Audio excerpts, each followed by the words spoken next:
ఎగువన కురిసిన వర్షాలతో చిత్రావతి నదికి వరద పోటెత్తింది. కర్ణాటకలో కురిసిన భారీ వర్షాలకు కొడికొండ వద్ద చిత్రావతి నది ఉధృతంగా ప్రవహిస్తోంది. దీంతో చిలమత్తూరు మండలంలోని పలు గ్రామాలకు రాకపోకలు నిలిచిపోయాయి.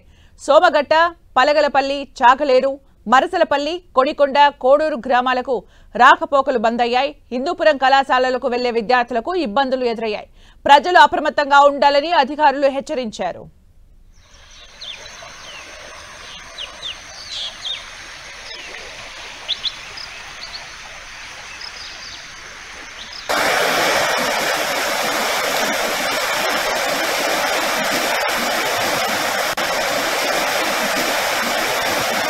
ఎగువన కురుస్తున్న వర్షాలతో అనంతపురంలో వాగులు పొంగి ప్రవహిస్తున్నాయి. సోమగుట్ట, పలగలపల్లి దగ్గర వాగులు ఉప్పొంగి ప్రవహిస్తున్నాయి. కొన్ని గ్రామాలకు రాకపోకలు కూడా బంద్ అయ్యాయి. నది వైపు వెళ్లొద్దని ఇప్పటికే అధికారులు చెబుతూ ఉన్నారు. మనం చూడొచ్చు, రహదారులు కూడా మునిగిపోతూ ఉన్నాయి.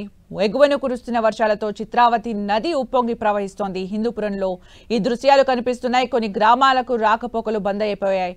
ఏదైతే దారి ఉంటుందో అది కూడా ఆ నది ప్రవాహానికి ఆ దారి కూడా కనిపించట్లేదు. దీంతో రాకపోకలు బంద్ అయ్యాయి.